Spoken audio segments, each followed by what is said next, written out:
Ooh. Ooh. Welcome in, early ones.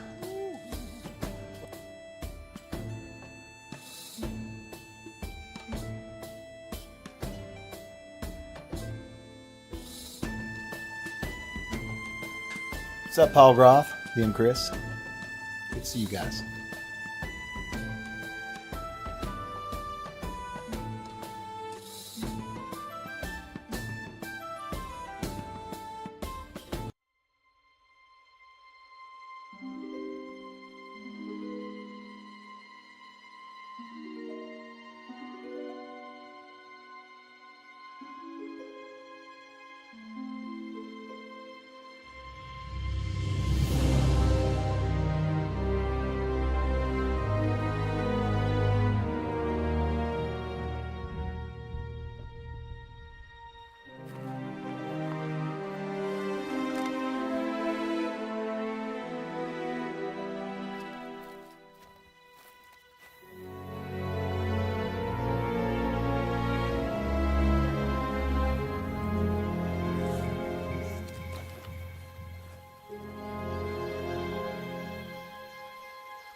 What's that you've been reading? The Andanuth. I found it in that house yesterday. Good?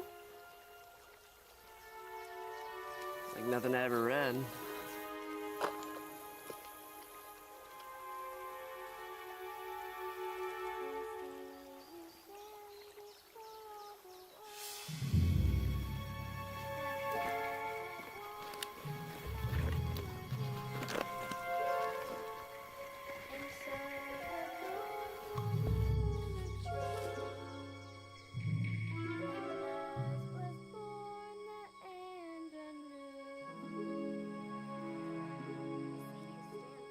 It's a road.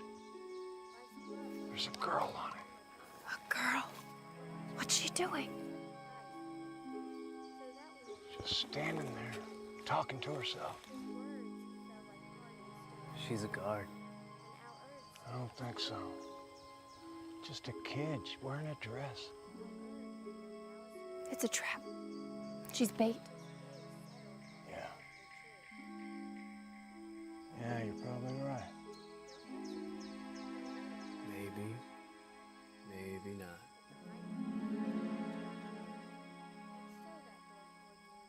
We gotta check it out. Sam, what are you doing? Sam. Go with him.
Are you the mailman? What? Are you the mailman? No. No, I'm not. I'm waiting for the mailman. Yeah? Why's that? My dad is waiting for a package. He ordered some books. Some game books. I'm going to meet the mailman when he comes. We can play games again.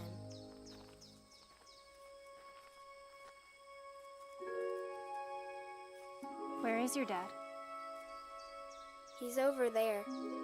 He doesn't talk much anymore. I think he'll pick up when his books get here. You should just come with us. It's not safe out here alone. What's your name? Emmy, My friend's right, Emmy. It's not safe. And the mail hasn't run in a... Well, the mail isn't running anymore.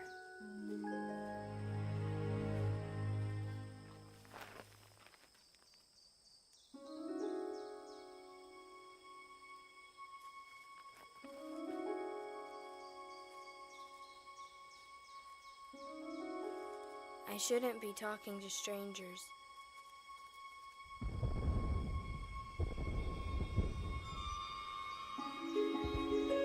We gotta go. Now.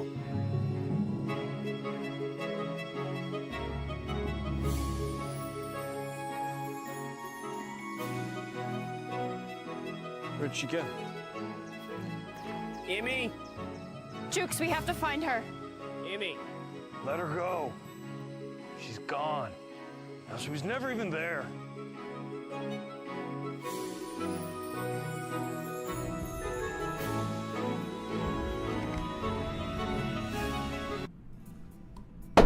I'm caffeinated. Hi, I'm Grace with Trollord Games, and it's time to break out those favorite fantasy fanfics that you wrote in middle school, because today we're building our first character in Castles and Crusades. In this series, we're diving into each part of the character sheet and getting you familiar with the basics of the game. Today, we're focusing on attribute scores and their modifiers. When creating a character and determining their attribute scores, it's important to have an idea in mind of who and what you want to play. Castles and Crusades offers 13 different classes in their player's handbook and an additional 12 in the adventurer's backpack, and they all have their own unique features and abilities. So take some time to pick a class that seems fun to play, and then flesh out your character's backstory, their personality, their wants, their needs, their fears, their trauma, etc. And keep in mind, there is no wrong way to design a character. Lots of people draw inspiration from their favorite books and movies, and there are plenty of gaming supplements that are available on the market if you're having trouble coming up with ideas. Whatever you choose, make sure that it's a character you'll have fun playing, and one that the rest of your gaming table will enjoy playing alongside. For this example, our player Nick has decided that he wants to play as Grognar, the human fighter from the small town of Havensford. But before Grognar can start his quest, we have to make him first. Once you have your character in mind, you'll have to generate your attribute scores for strength, dexterity, constitution, wisdom, intelligence, and charisma. These 6 attributes are the foundation of play. To come up with your attribute scores, you'll need to roll 3 6-sided dice. Add the total that you get together and assign that number to any attribute score you want. You'll be doing this 6 times for each attribute score. And as a note, this is just one of several ways of generating attributes.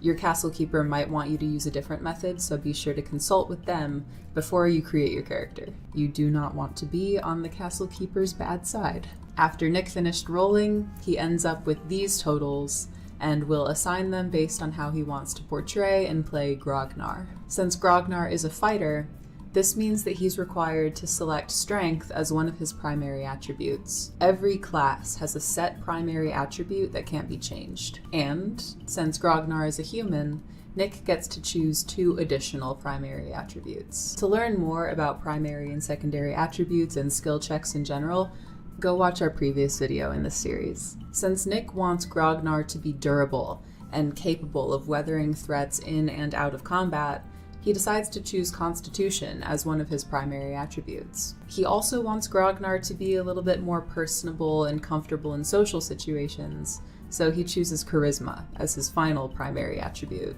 Looking at the numbers that Nick rolled and having determined which attributes are primary and secondary, he can now confidently assign the numbers he rolled for Grognar. Wanting to be an absolute powerhouse on the battlefield, Nick decides that Strength will be Grognar's best attribute, and is given the 17, followed closely by Constitution with a score of 15. He decides to assign the rest of the scores like this. Keep in mind that there's no rule stating that your highest scores need to be assigned as your primary attributes.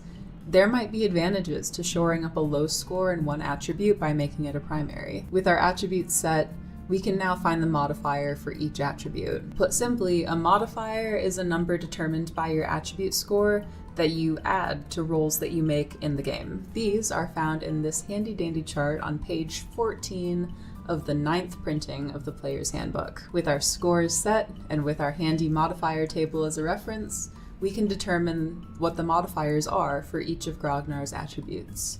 They look like this. Now let's take a look at the modifiers in action. When Grognar attempts to perform a feat of great athleticism, we'll get to add his strength modifier and his level to the check. Grognar is attempting to leap over a massive chasm.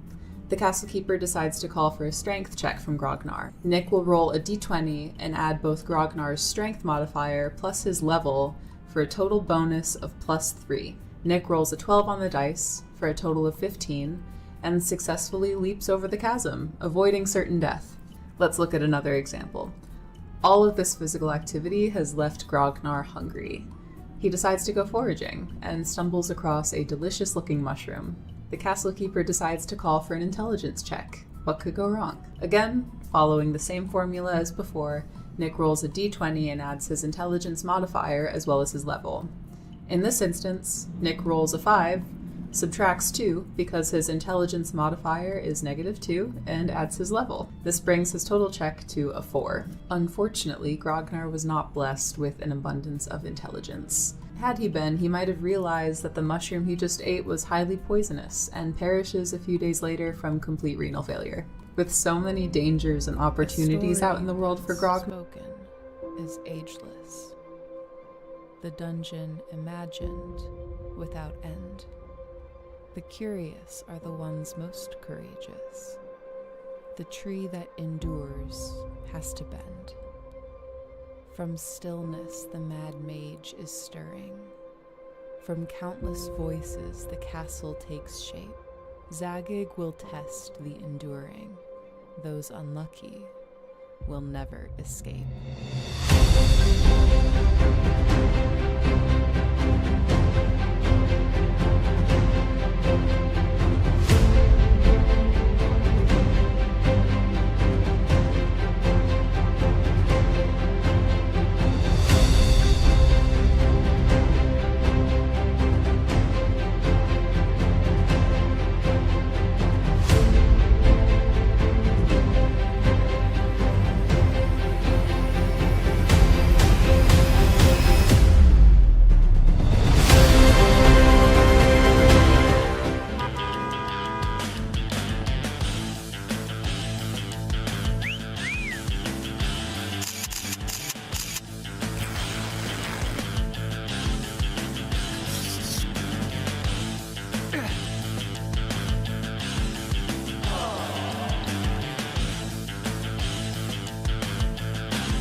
As you stare out at the star-flecked void, another ship comes in. Wait, is this sci-fi? I thought we agreed on a World War II campaign. Oh.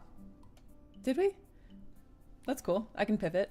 The smell of smoke curdles in your nostrils. Hold up, I thought we were prepping for a zombie apocalypse campaign.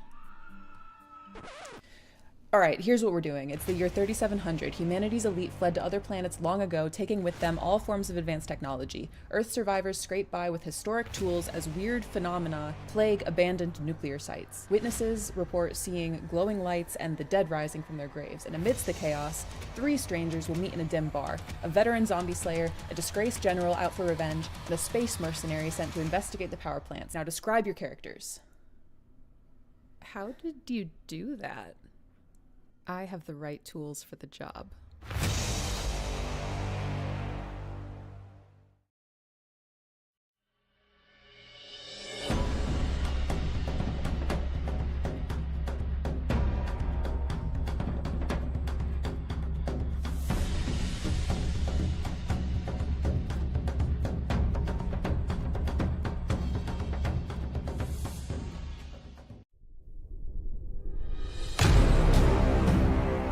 Troll Lord Games.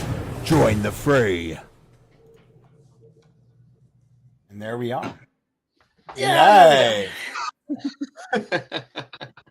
Everybody, how's it going? Everybody, this afternoon, this evening, this morning, everywhere in the world. You guys doing all right? We're here to do our weekly update, talk about some stuff. We picked a crazy topic to talk about. Not that we are promoting it or anything. We just like to talk about issues sometimes and hear what you guys have to say. You guys have great opinions, and we want to hear about them, you know? While we're doing that, I will say that we do have a giveaway going on. If you want to come over here on Troller Games or twitch.tv/Troller Games and give us a follow, Expedition Point Raffle. We're giving away some store codes. And yeah, we're just going to kind of hang out and shoot the shit with you guys for a little bit and see what's up. We've got the great travelers back. Grace is on. We got the shipping department here with us, and of course the great CEO himself, Stephen Chanel. So if you have any questions, throw them in. Our beloved community director, Chuck. Oh well. I don't know about all that. I'm just some dude that writes on the side. No, the community. Chuck directs the community. He tells you what to do. He's all right. But anyway, yeah. If you got any questions, just throw them in here. Put a question in front of it, and I'll write them. We'll get them down, and we'll address them. I think there's already a few running in there already. But yeah. Just so you guys know, I saw you comment. This is no way are we promoting AI generalized art. No. We just want something to talk about different than just the usual stuff. Which this will probably eventually end up being about movies and books. Let's face it. Anyway, of which I will have no knowledge of because I live under a rock. Grace, you want to start this off, and I'll dig through the questions here. It's popped up already. Yeah, sure. Well, you kind of just put it best. We're just here to kind of talk about. There we go. I guess AI generated images, AI art, you know. It feels like there's not a ton of like middle of the road opinions on it. There's very strong opinions to either side. So very interested in hearing what all y'all think. And also you four. Do you guys have opinions you'd like to share before we get to some questions? Oh my God, we have opinions about everything. I will say one thing. Box is open, bitch. I will say I'll give you my one opinion about every bit of it. Almost every piece of software I own now has some sort of AI option in it, and I'm about insanely over it. But I'm also 58 years old. I'm not young and embracing new technology. I just want to meet my robot overlords now and get it over with, you know, and just find my position. You know, I don't know. It's kind of crazy. Hey, you know, speaking of the AI thing, I read, and I don't know if this is true or not, but if you're using the cloud services for Microsoft, right? You're writing on Word on Microsoft, and you're using cloud, I think. They are meta-crawling what you're writing to use that information to train their AI in your writing. Google and Microsoft are both doing that. So if you use the cloud through, what is it? It's one cloud or something through Microsoft? Yeah, one cloud. Yeah. I will say this, and I'll leave it at this. This is the last thing I'm going to say about it because I want you guys to give your opinions. But I will say this one thing. What's the first letter that A stands for? Artificial? Doesn't really make sense to me when you're talking about art, which is inspired. So that's all I'll say about that. It's artificial. You can't spell artificial without art, Chuck. No, I'm just kidding. See? The young folk. I don't even know what to say to that. Discussion over. We've got one under the rug. We're done. Y'all have a good evening. Yeah. Help me out, viewers. Get on my side. Hurry. I've got my moment. Steve's right though. It's there's a lot of scraping going on. I get what you're saying. I know. Wait.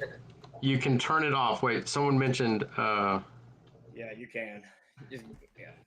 Okay, I'll get in there and figure out how to turn it off. That though, Davis, I think your overriding point is that the vast majority of people who are using Microsoft or are using Google aren't getting online and reading about what's the latest techno development in AI. So their stuff is being meta-crawled, whether they want it to or not. They don't know to go turn it off. They don't even know it's happening. I didn't know it was happening too. I didn't know it was happening. Yeah. So I just saw this thing on the news that they're doing it. So, I mean, it's all a little bit, under the table, I think, what these companies are doing, especially if you're talking about companies like TLG. Now, we don't use, I know that some of the people who work at Troll Lord Games, despite my raving, use Google, but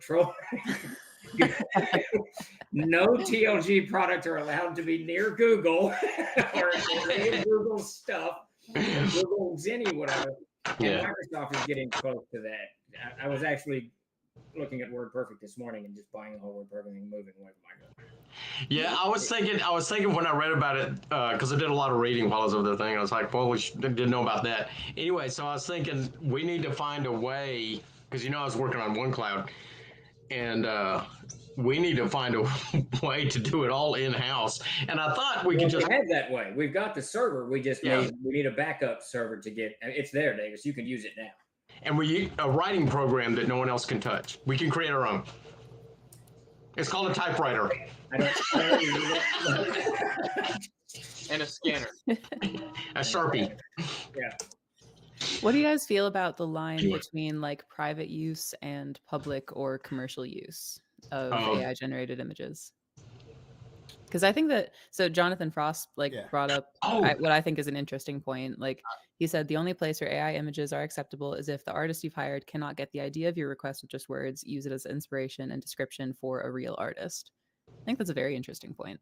Yes, no, and Ken and I have discussed that previously. Okay, I now remember the first piece of AI art that I pulled it from the web. I did not realize it was AI, and this was like 3 or 4 years ago. And I actually sent it to Chuck, and I said, Chuck, this is a real cool image. I like it. And Chuck said, well, that's AI. And I was like, what? And it was just a landscape piece. Right.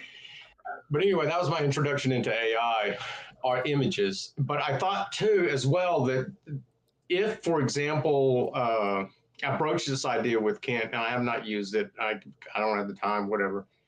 That to convey to the artist what we want, I used to do SketchUps for Peter, and then send him several images and say, just run with this. Jason's pretty good about doing it on his own. You can just give him a few words and he'll run with it, and it tends to work out how I want it anyway. But using AI to generate AI image thing or whatever, to generate some images for inspiration for artists to work off with so that you can more clearly convey what you're seeing in your head. Mm-hmm. Yeah, I don't know. That's an idea. Well, yeah, I mean, it's sort of like citing like you're writing a dissertation paper. You're just citing, you're citing somebody else's writing already. Right. I can tell you now that we will definitely be using AI for that. It will be infinitely easier because I've just given Peter Bradley. So just let everybody know, TLG is not going to be using AI art on our covers or in our books or any of that stuff. We've got 3 full-time artists working for us, so we have I have no intent for them to do absolutely nothing sitting around while we do shit. Yeah, and we could actually use more pen and paper artists too as well.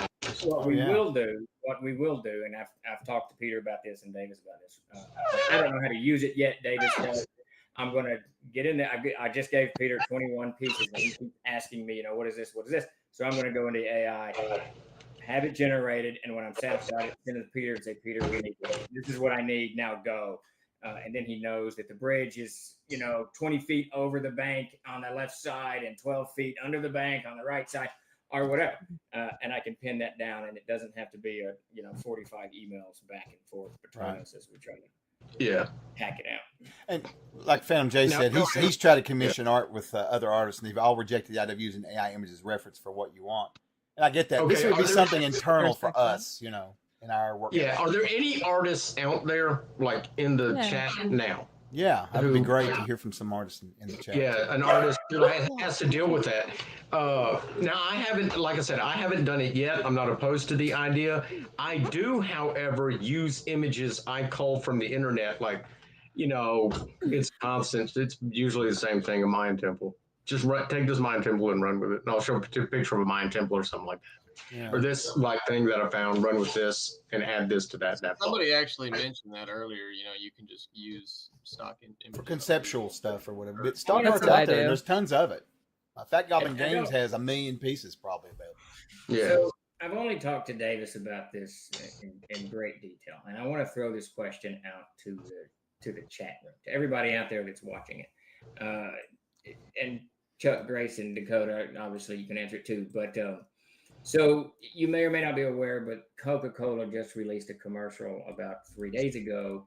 It was 100% generated by AI. Yep. All of it's AI. The people, everything is in it. And everyone's upset and everyone's hooting and hollering. I don't know that they pulled the ad. I have no idea if they did. I doubt seriously that they pulled the ad. How many of you out there think that and I don't want you to, when I ask this question, I don't want you to think that this is what TLG is going to follow this current, but how many of you think we're all upset at AI. How many of you think it's stoppable? That large companies like Google and Microsoft and Coca-Cola and GM and whoever, are they going to, because people are upset, are they going to not use AI in generating art for whatever they need? How many of you guys think that this is actually, it's going to play out this way? Companies will continue to use, artists or whatever and not use AI. Does anyone think that's going to happen?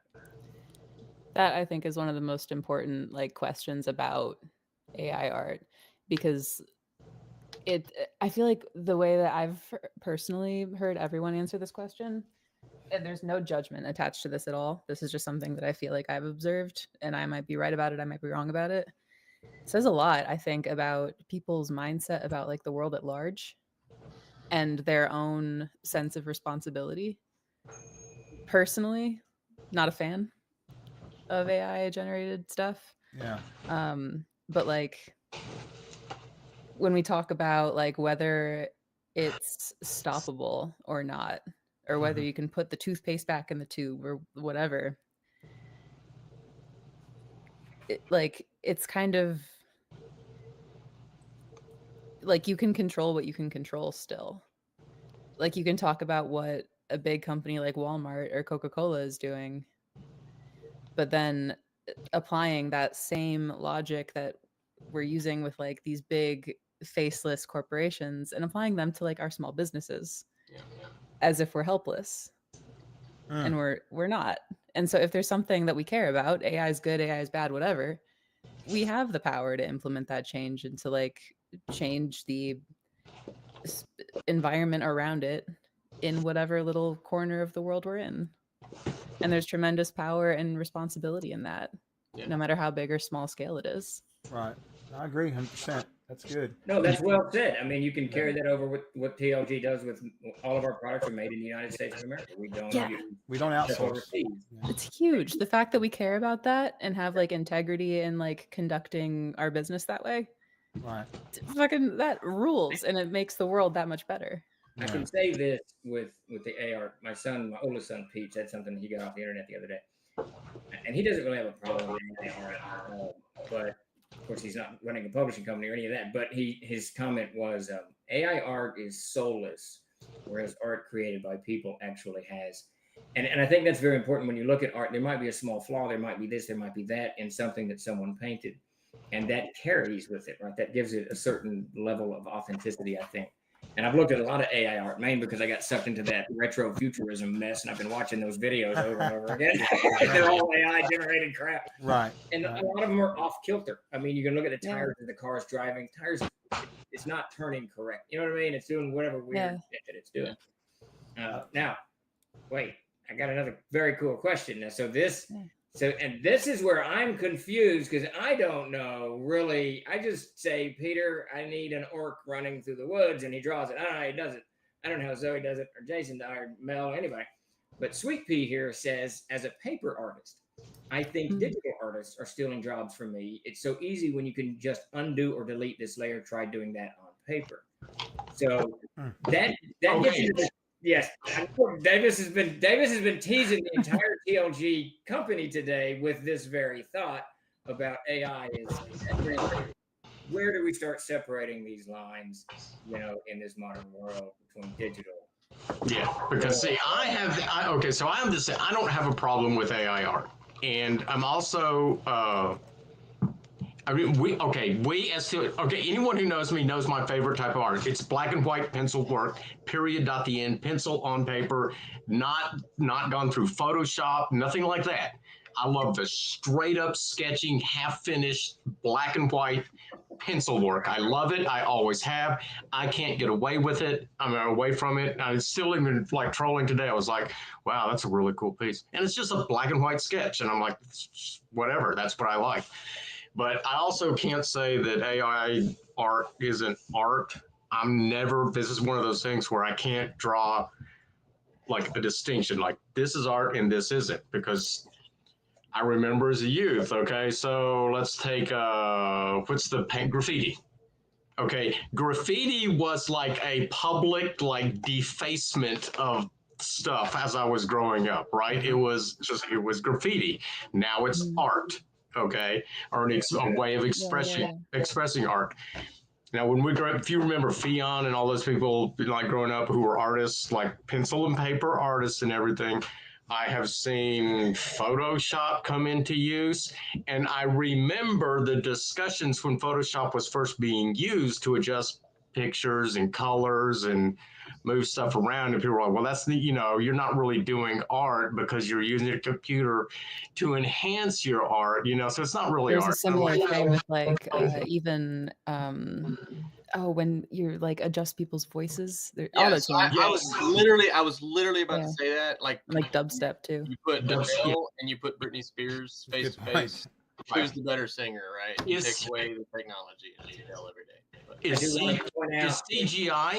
CGI like, is that where are we drawing this line? Right, that's the whole thing. I mean, that's a fair question too. And I didn't really, because I pay no attention to anything that's not forward. I didn't really realize that AI had become so prevalent in society until Dakota in his previous job was telling me that they used AI to ascertain what's wrong with the generators. Yeah, interesting. This is what's not working. They type it in, it comes up the area, whatever. Go do this and you fix it. Tool, And my wife's business, apparently, they're already using AI in that too, and I had no idea. We talked about that in her interview. Yeah. Did you? Yeah. That's right. Yeah. So here's me and Grace finally did our interview. By the way, I've got a couple things from the viewers I want to share with you guys. Omega Gambit says art is yes. Sir. Say something? And just one thing before it misses is Savage Splendor earlier said it's unstoppable, unfortunately. Yeah. Okay, there is an inevitability to this, okay? And you can fight it. We can put on our niche here and say, TLG is not going to do it, right? There is an inevitability. It will be used. It will become prevalent. Now, those of you who are under probably 40 and especially under 20, it will become such a part of your life by the time you're in your 50s or 60s that you won't even think about it. It will be like... It's like So shoes. at that point, When Davis and I were young, there was no such thing as shoes, and now everybody's. I know. And no one thinks about it, Well, Grace, you were about to say something. I think, and I know that we're trying to get into stuff. I'm so sorry. I'll make this really quick. And it's not a question. It's not a discussion, just like a thought. At that point, for me, if we accept that as true, then for me, the question becomes like, how do we mitigate harm? If this is going to roll through the earth like a fucking tidal wave and take all artists' jobs potentially with it, what are we doing to mitigate the harm to artists and frankly to the environment? You're getting on the So anyway, Chuck had some questions. I'll actually answer that question after Chuck runs through what he got. I've just got a few things here. Omega Gambit said art isn't the only creative output that will be impacted. Actors, producers, authors, editors, musicians, and recording engineers will all soon have new competition, much like assembly line workers. I prefer non-AI art, music, writing, and more for affordable, but the genie's out of the bottle, so to speak, so we all now have to compete with it. Some will boycott, some will embrace, but I think most will just place it somewhere in the middle. I definitely think younger folk will probably have an easier time dealing with it, and it will probably, like Steve said, will probably just like when we watch movies like, for example, oh my God, Harrison Ford. Indiana Jones. No. Blade Bigger. Runner. Yeah, Blade Runner. If you look at the art and stuff in there and the advertisements on the wall in the future, I'm sure everything was generated by computers, right? And no one thought nothing about it because they grew up in it, just like we grew up with not having shoes, right? So there's that. Jonathan Frost, or you read that one, Omega Gambit says, why do artists think they're worth so much than the authors? Washington indie author who can barely sell books give up the entire profit for a year to get cover art. That's a fair assessment. And interesting enough, Wolf Alone says somewhere along the way, dystopian science fiction readers decided it wasn't a warning but a manual. Skynet is going to kill us all, and we deserve it. It's an interesting take. It's an interesting take. That aligns, yeah. Yeah, that aligns. But lots of great comments. You guys are talking about bringing up some great questions and comments. It's really good. Just keep it coming in. We'll do our best. And to frankly, follow like, thank you all for being here and for like contributing to this conversation. The Yeah. topic of AI generated images is super, like, I would call it emotional. It's an emotional discussion is. because it affects so many people, and so to like show up here and talk about it with us is Right. really cool. Thank you for Okay. being here. Wait. To Grace's point earlier, so what were you going to do with the artist today? All right. So when I was out in Denver, I was working. I don't know what I was doing, whatever. And this is 25 years ago, something like that, or 30 years ago, somewhere, whatever it was. Anyway, there's something in Denver, I do believe. It was either in Denver or DC. Anyway, this a stone church or something like that that was being finished, right? Well, they couldn't finish it because the stonework that needed to be done, the carving, the intricate carving for the stonework and all the whatever filigrees and stuff like that, there were no people in America that were still trained in this classical form of like how to carve this type of stone. They were all pulled in from Russia, Ukraine, Romania, and a few other places, right? Because that's where the last of these stone carvers were located, this traditional stone carvers were located. But they used to be all over America, all over, until that type of artwork was replaced with some type, I think is mechanically done or something. What's that cathedral in Washington, D.C. they just finished a few years ago, or 10 years ago, or something like that? Or maybe they're still finishing it. Anyway, a lot of the work was done mechanically, okay, by machines, and all the people who had done that type of stuff found other jobs. And then when they wanted it done by hand, they had to go to Russia to get these people. Now, the artists are going to face, I don't think it's going to be as extreme, but they're going to face the same problem as with carriage makers at the turn of the century. People who made wooden wheels and wood carriage, they all went away. All those people who made harnesses for horses, they all went away. You know, when the technology changes and something comes forward, they will go away. And even today, how many people do you know that could make a Doric column?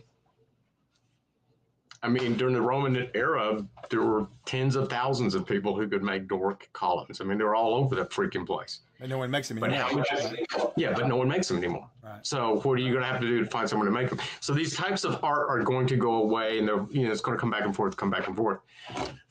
So artists are facing a change that's coming. And I would like to think of it, okay, and this is going to be horrible. I don't know how to say this without like offending literally everyone on the planet. It's the democratization of art, okay? Now, so like if you look at like what's considered the democratization of architecture, you end up with, what is it? Modernism is the democratization of architecture. So you have those brutalism. That's what it turned into. Okay. So like people who are negative on AI art, I see exactly your point. We're going to end up with this brutalism, which is a soulless, empty, like blah, blah, blah. On the other hand, since I have talked to a few people who work in AI art, you can go to these image generators. It's been just type in a sentence and get something to generate, right? But people who like work on it, seriously work in it, they'll put 60 or 70 hours into creating one image, okay? Getting all the words right, changing the things around. And you can even go into some of the AI generators and you have to go in and you'll pinpoint pieces, like it'll generate something for you. Then you go in and you have to pinpoint which pieces you want changed and which color you want changed. And I mean, it becomes one of these interactive things. It's just, I mean, it's weird. It's, I think. Let me dive in. Let me dive in and contrary that a little bit. Because no, you are wrong and you should not go into it. this is what I think with the AI and the artists losing their jobs and all of this stuff that we're all talking about. I think the artists are actually relatively safe. I think the first thing we're experiencing right now is because of crowdfunding that so many RPG companies and other publishing companies have been able to raise X amount of capital, and they've been able to hire artists to do all this art, writers, editors, artists, layout people, and all this stuff because there's money flowing in that direction. And when Davis and I started Troll Lord Games back in 2020, there was not this plethora of tiny companies that were making $1 million, on a Kickstarter. So one thing I think we're seeing this kind of unnatural bubble for artists to find, room to actually practice their craft, which is wonderful. That will probably shift, would be my guess. But I think that what Grace said earlier is actually very poignant. You look at a company like Troll Lord Games. I've worked with Peter Bradley since 2003, I think, is when Davis hired him. When we hired Bradley, so it's 21 years. He has been with this company through thick and thin. There is no scenario short of me dying where Peter is not going to be a part of this company because there's this dogged loyalty to that. Now, that's one side of it, but also I think... Well, Peter's like an industry in himself, he just keeps drawing and drawing. Yeah, there's definitely that. But I think that the two sides to this coin, one, companies like TLG, Frog God, whoever, will continue to use artists because that's what we prefer to do. Because the alternative is this. Now, we will use AI art in maybe advertisements, maybe. Grace and I have talked a little bit about that. We generate something that has a picture of 5 people playing at a table. I don't know. I've looked at the idea of having everyone in this room put at a table where we're playing, doing a movie of us playing a game of CNC, which we can't do because we live all over the freaking continent. So there's a way we use AI that way. We're definitely going to use AI as, this is Peter, I need you to draw this. Zoe, I need you to draw this, whatever. But here's what's going to happen, Davis, and this is what I think will be a saving grace for artists, writers, and everything like that. Right now, we can just get on whatever AI program, right, and sign up and get an account, and fuck off, we can make this 3 images. We're happy. I spent an hour and a half trying to get my Microsoft Word crap open this morning, and that's been around for 30 years. So give AI about 3 years. They're going to start subscription-based. They're going to start updates.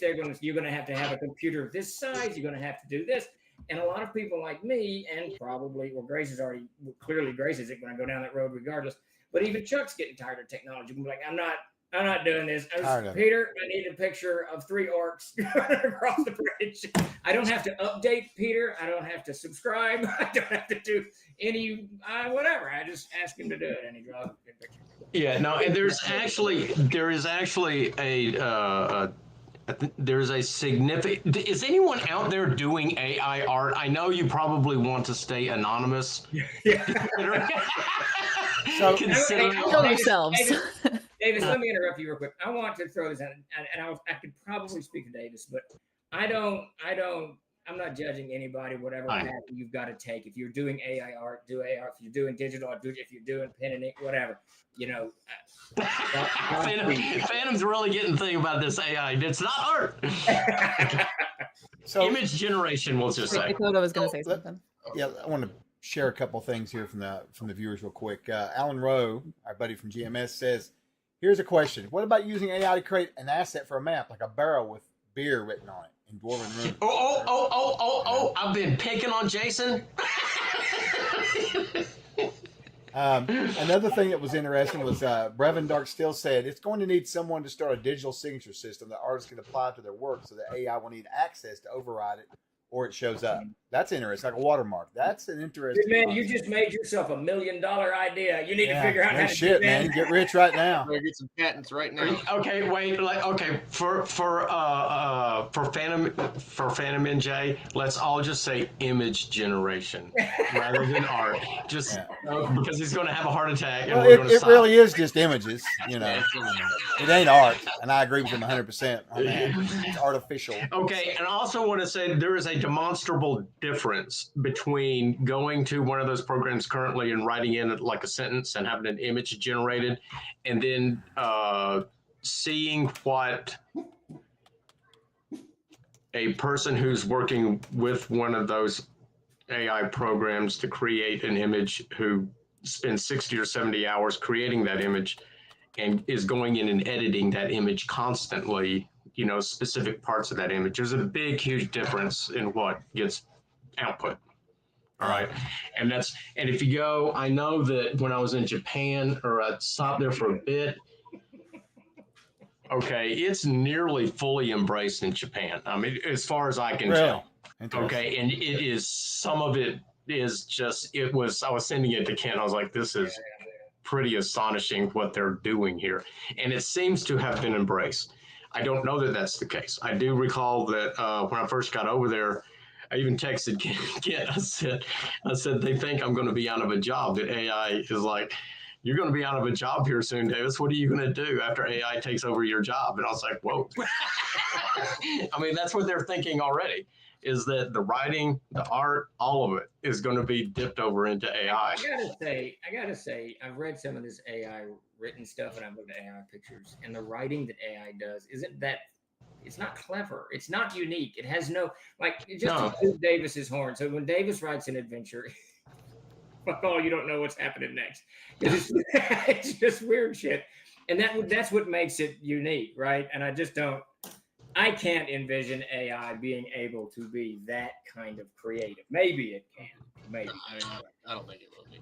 I don't know. I was going to show you guys the way you're doing that, Steve. Wait, I'm going to throw up some examples of some stuff I pulled off the internet for us to look at while we're Before talking. we move on, Dakota was going to say something. I was just gonna pivot it like a slight, tiny little bit, going back to what Steve said with me. Like what do we think about using it not in a so much as a generation type deal, but like the mechanic needs help. What's going on with this car? It's making this noise, or this is happening. Like using it as a tool. I mean, is that unacceptable? Yeah, the medical breakthroughs that AI is achieving are astounding. Yes. I mean, that is true. Okay, there is a misunderstanding too, I think, with regards to the whole AI thing, is that AI, I mean, there's a difference. What is it? General artificial intelligence, but we're not there. We're at what is it called? Specific artificial intelligence or something? Yeah. Where the AI is created to solve specific problem sets. Okay. There's no general artificial intelligence out there that's going to solve all these problems or do all these things, but they're set like in the medical field. And I just read today that some pharmaceutical is now running like 10,000 programs a day to try to figure out these new codes for this They did something in cancer medicine. Something, yeah. Yeah. So this AI it's able to do things quicker, run through more things, and give results. That's not addressing the art issue. I was trying to pull up something more. Well, it's anyway, go ahead. Please. When we first started looking at this stuff, when this stuff started coming on board, chat came out and people were writing whole adventures with AI, and that's terrifying to me as someone who likes to write, and I'm imagine Steve.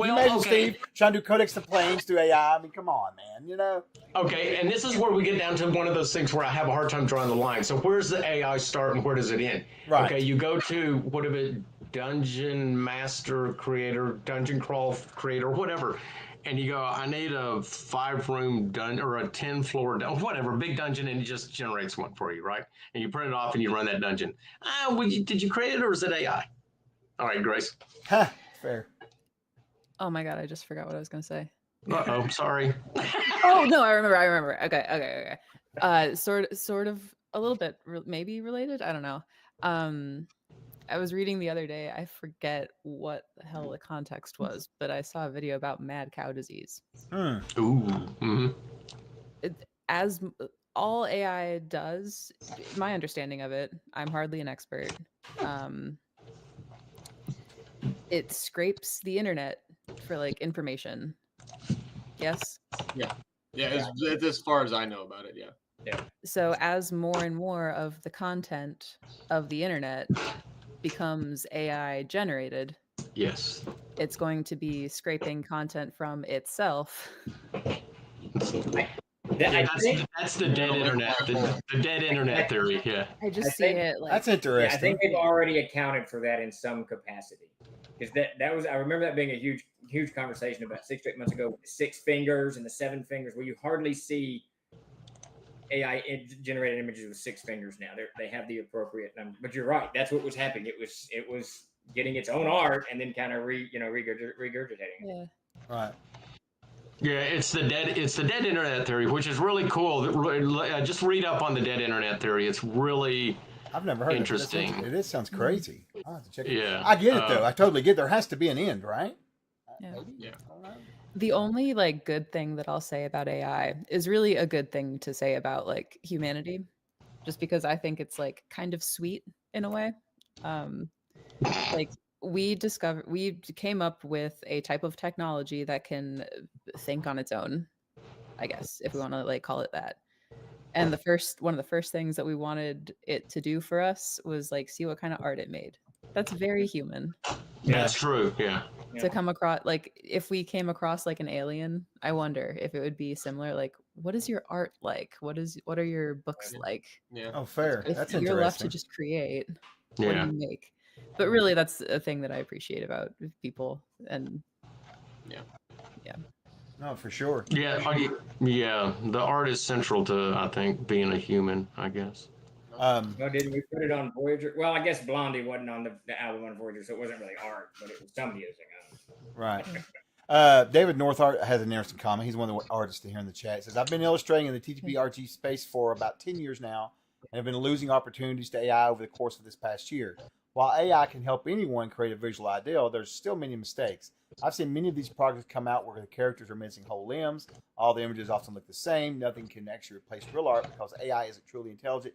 It's just a photo chopping tool. That's interesting. And like the pictures I threw up on top of here, that top one, that was from my girl. She wrote a huge article about it, just showing using AI versus her art and how you could tell where AI was trying to intimidate her style, but it kind of failed a little bit. It looks more like a burn victim than anything, in my opinion. But that's my opinion.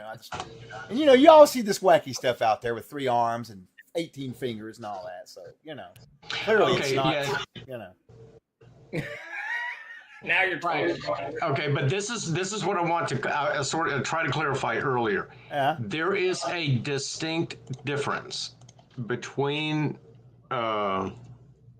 going to one of those AI generating tools and typing in sentences and have it generating an image for you. Sure.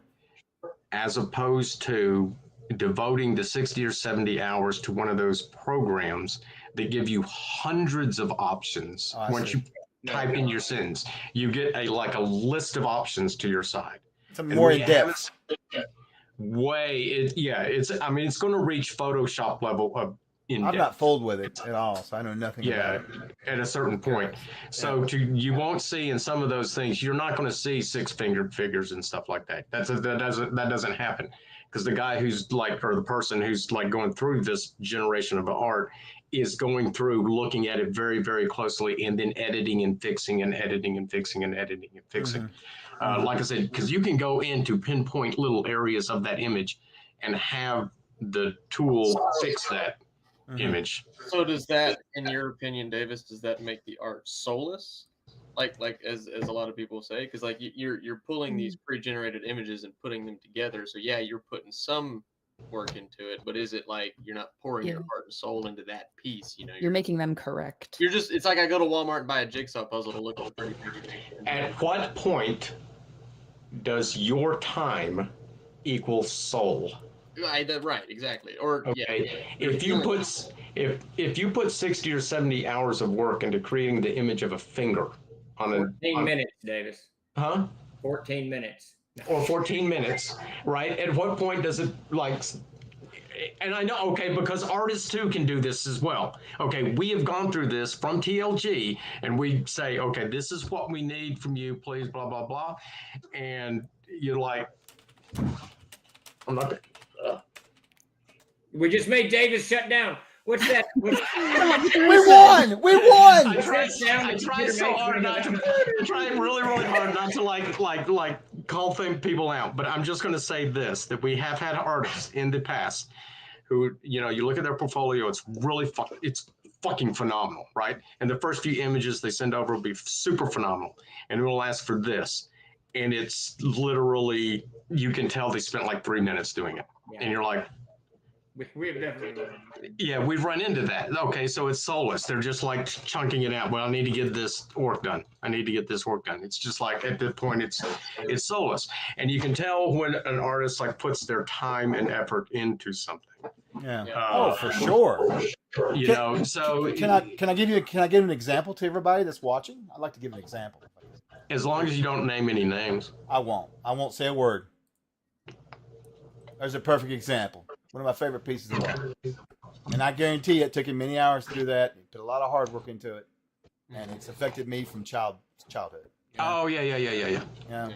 You can't, I'm sorry, I can't imagine a world where AI could do that.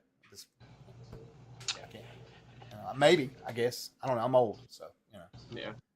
Okay, all right, yeah. No, see, this is where I'm going to come down and sort of like defend AI art because I've just seen. I see the high end of it. If anyone goes to like Sora AI, okay.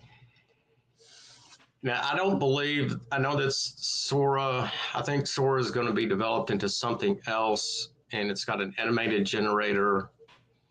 And I got kicked off of it, but got on a list where I got some preview copies of some of the stuff that was coming off Sora, and I was like, holy shit.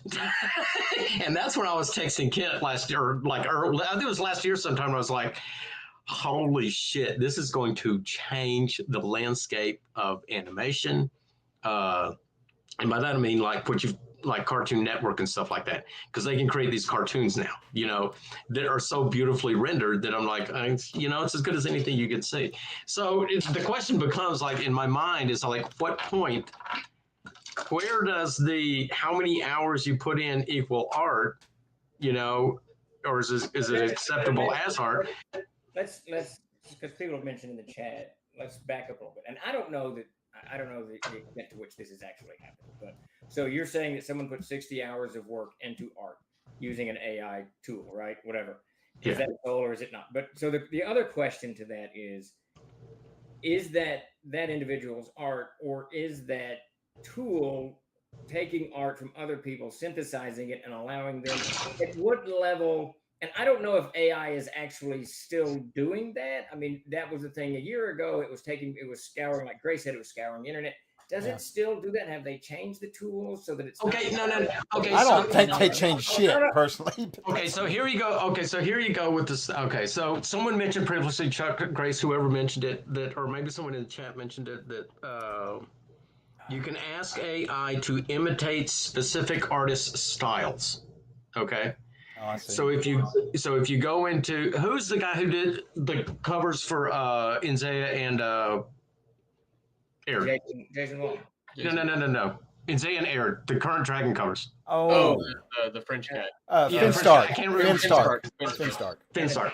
Yeah. So if you go into like a generator, and I don't know if Finstark's going to be on there enough for it to actually do it, but you could go imitating Finstark art or whatever, something like that, or this style of art. It will try to generate an image using that style of art. So it's directly copying an artist's, like, how they conceive and see the world and produce it on paper, which is really, whew.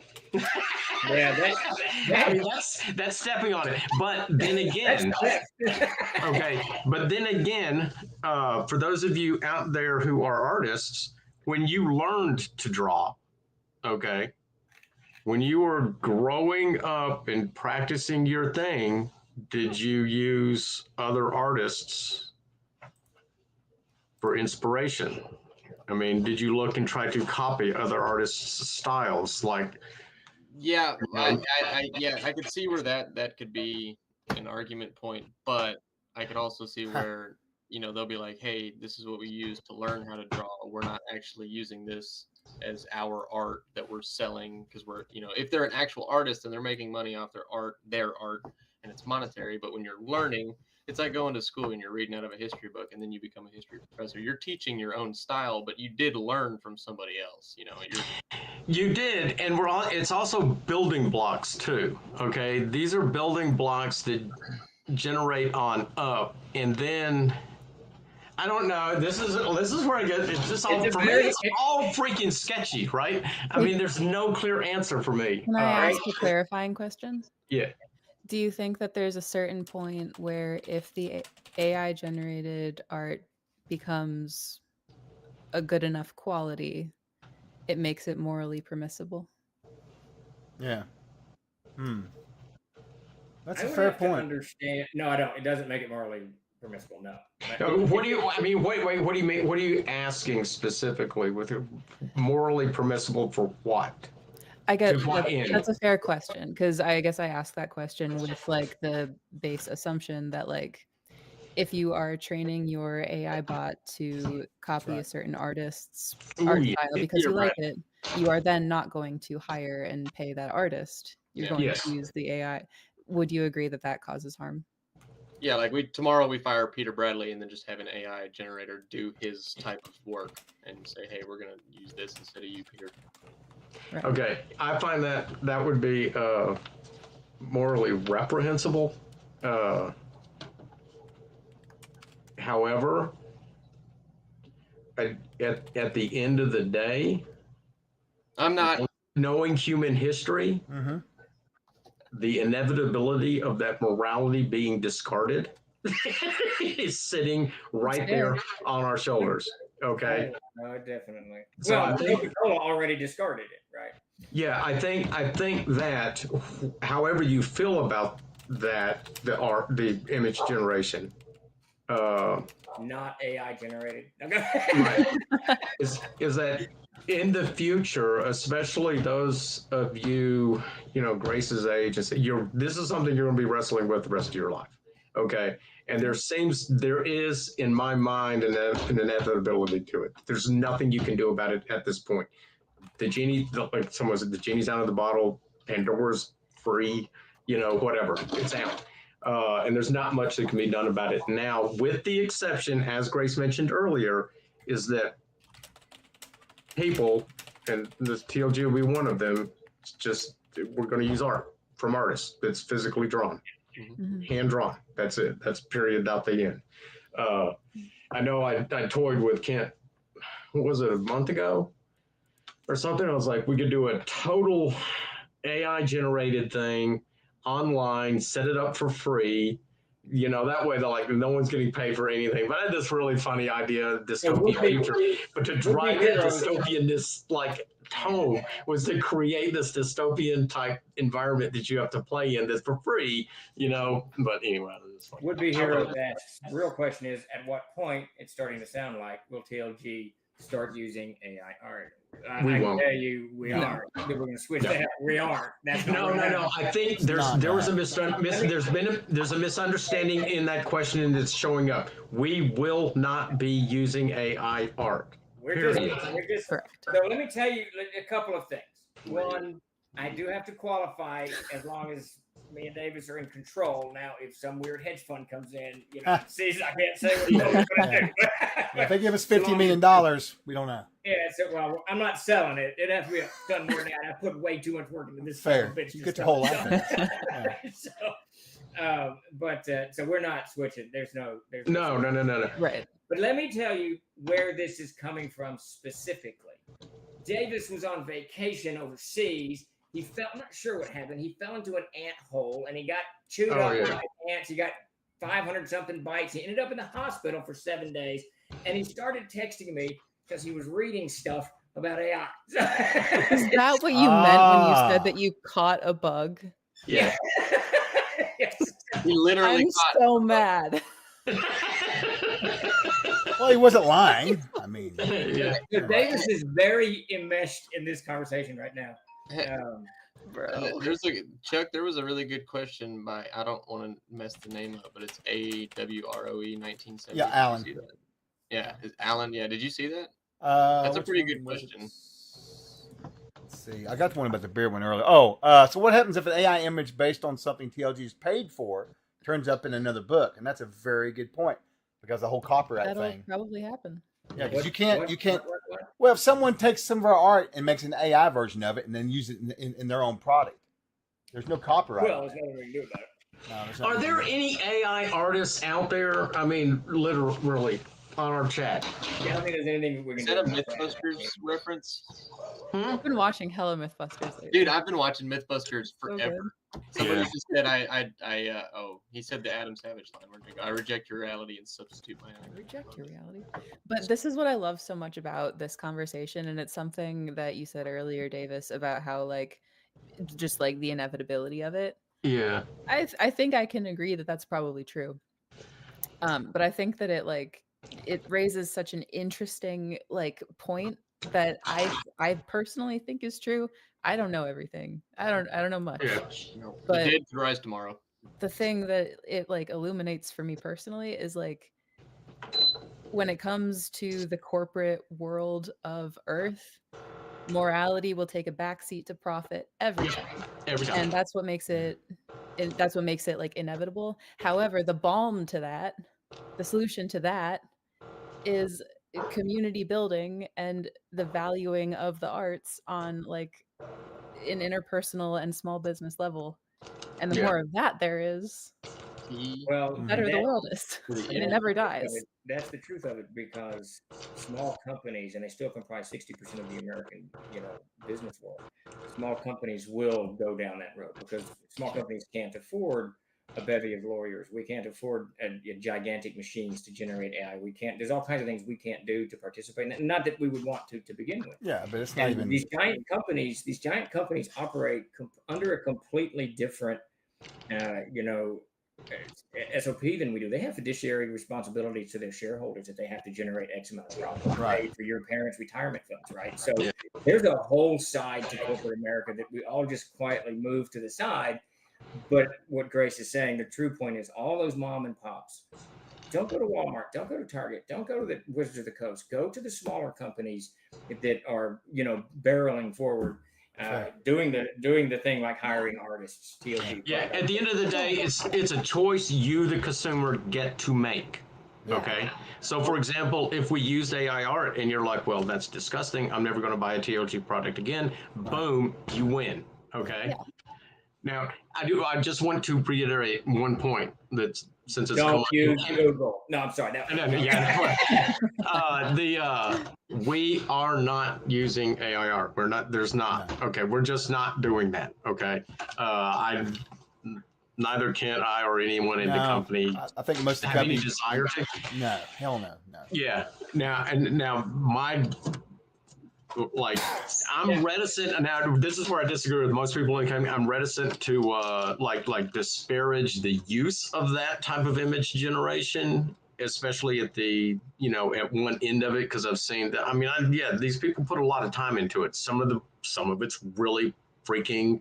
I'm trying to pull up some of these images now. It's amazing. I follow some of it on TikTok. It's astounding. Yeah, but most of it's just like literally like it's like me. Like drawing a little stick man. I do want to before you say something, Chuck. I want to follow up on Davis's point, because there may be instances in which TLG uses AI generated art. Internally, we may do that, and we may end up doing it for like an advertisement. Like I mentioned earlier, I saw this video of these people doing something, and I mentioned this to Grace. This is about 6 months ago. Can we do this? Can we take all of our heads and put it, and generate this thing and do this little advertisement? We can't really do that in real life, not easily. If at some point, but we're not going to use it ever for our books, on the covers, in the books. We're not doing that. We've got artists and we keep wanting to use that. But if we ever do for an advertisement, like if I give Grace a picture, hey, I want you to use this to, advertise X, but put in the tweet, this was generated by AI art. Right. So people know. Not doing nothing secretive. Okay. I would be more willing to learn how to draw myself. Right. Well, I mean, for the free tutorials out there and a little bit of money, it would be way cheaper. I guarantee you. Okay, wait. Oh, so I have a question. Okay, so we take any image, just pick one image that I don't have anything handy from our retinue of like images. Okay. And what we want to do is turn it into a video. Okay, just a 5-second video or a 10-second video. And so you can go into these image generating programs. You can put your image in, and then you can tell the generator that I want to move the head like this direction and move the body this direction, move these pieces in a certain direction. And then the image generator will create a 5 or 10-second video where it, get all the information gives in it, and it moves that thing around, right? Mm-hmm. And I think most people have probably seen some of this at this point. Yeah, actually, yeah. And, okay, so what is that? yeah. Is that acceptable? What is it? Is it AI? Is it an art? Okay, because we're not going to hire an artist, an animator, to come in and spend 7 months animating. Can't afford that. It's all very gray area. Yeah. So I think it's very well worth questioning, like where the line is. Yeah, it definitely is. We were talking earlier about how it makes it much quicker and all that kind of thing. So it took a little bit to get up here, but David North, who's in the chat, there's his link. He sent me this over. He drew this during a stream the other day, and I'm going to share it with you guys if that's okay. It is right here, and that's something he did in about 5 or 6 hours. I think he drew that up. So wow, you can't say AI is quicker. I mean, you can, but I don't think the quality is going to be quite like that is.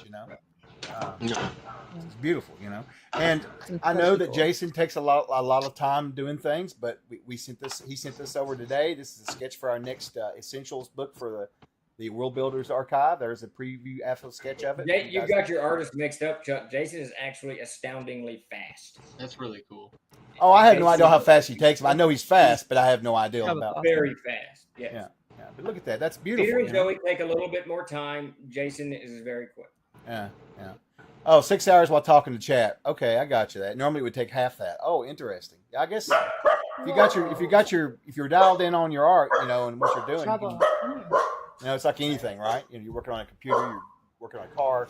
If you're skilled, you're skilled.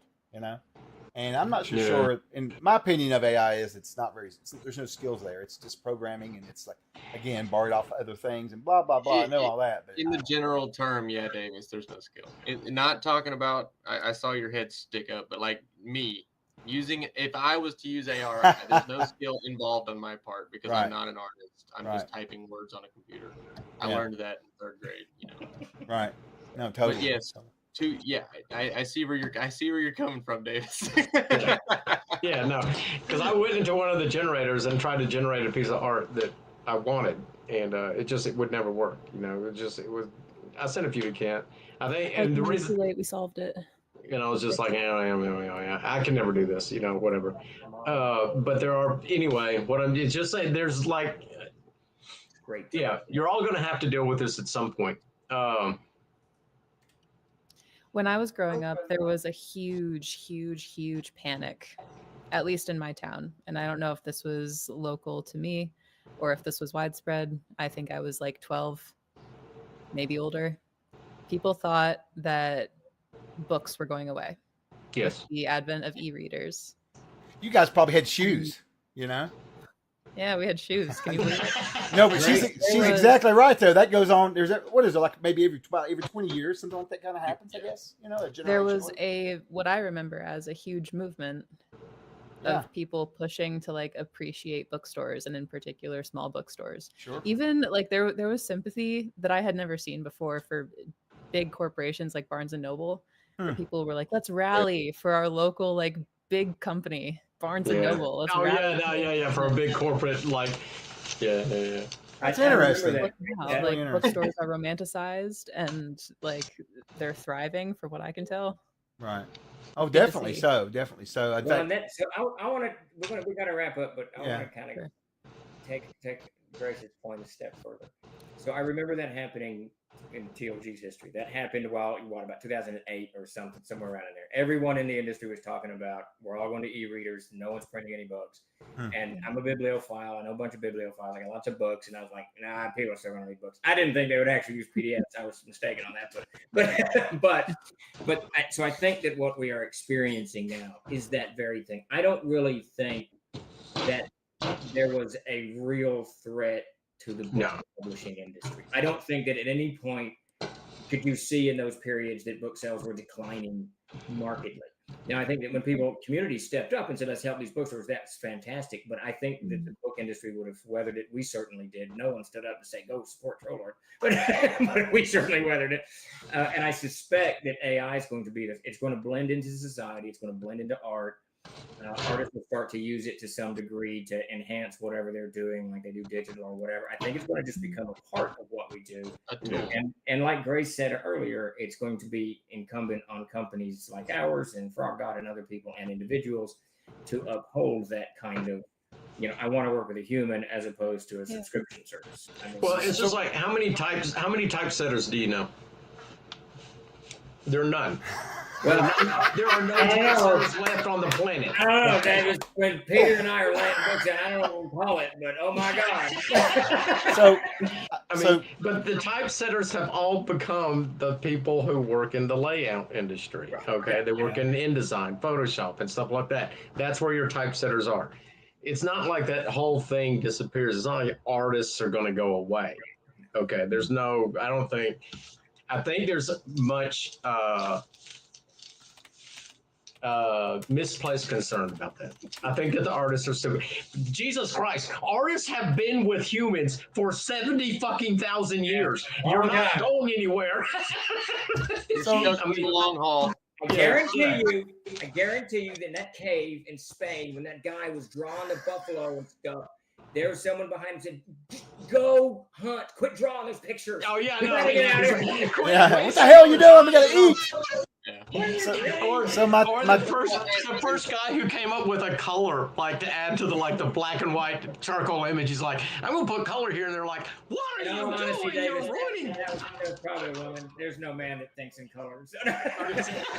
And to go back to the book thing, I remember whenever I was talking to Steve about joining TLG, and I was in the back of my head, I had that looming doubt. I'm like, why am I joining a fucking publishing company? Yeah.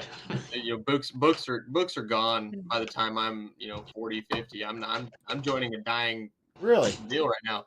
Yeah. I'm cranking out 400 or 500 books a day. I mean, books aren't going anywhere. No, they're not.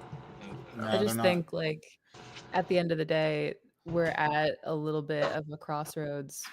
The crossroads that we all will encounter a million times in our lives before we die, where we have to do more than just decide what pisses us off and what gets us angry and what feels unjust.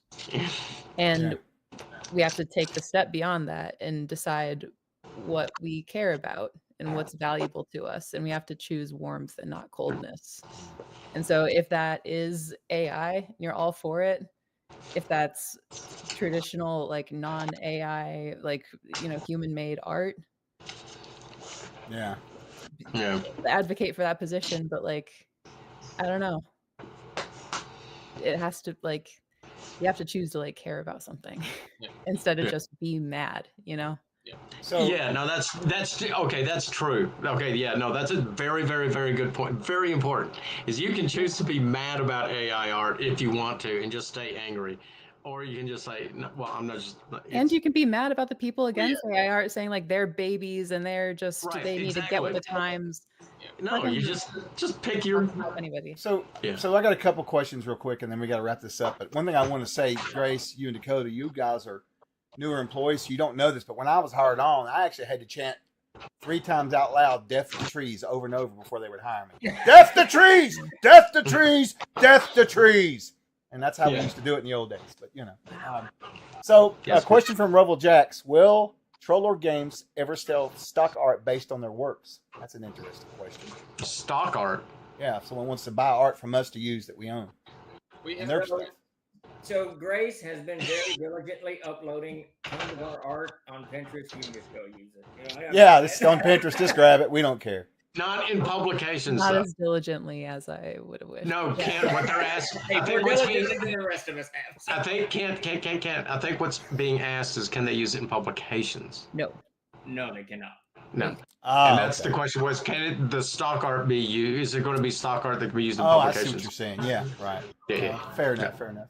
No, our artists are our artists, not y'all's. Okay, so I'm gonna do. I'm not going to say forever and always. We may come to some point that we wanted that to be great. Now, on the other hand, remember, Peter owns nearly all of his art.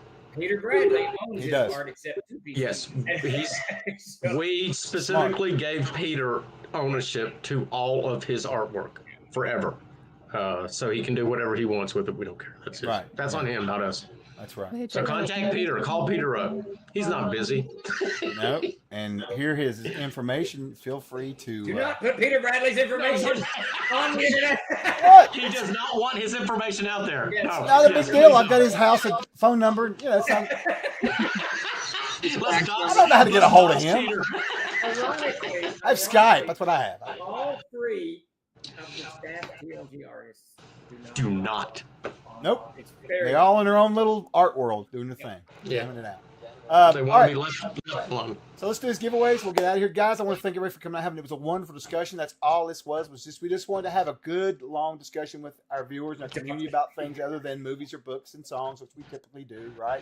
I thought it was great. You know, I had a good time. It was good. I learned a lot. It's fun. It was great. It's cool to just like talk about stuff that. Yeah, man. And you we got have a to. You stake got to in. talk about stuff, right? You got to.